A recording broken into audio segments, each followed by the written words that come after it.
barkada sa lakad, sama-sama, lambingan, tawanan, tuksuhan at kurutan.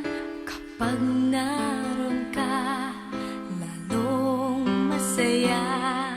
Hinding-hindi ko na malilimot pa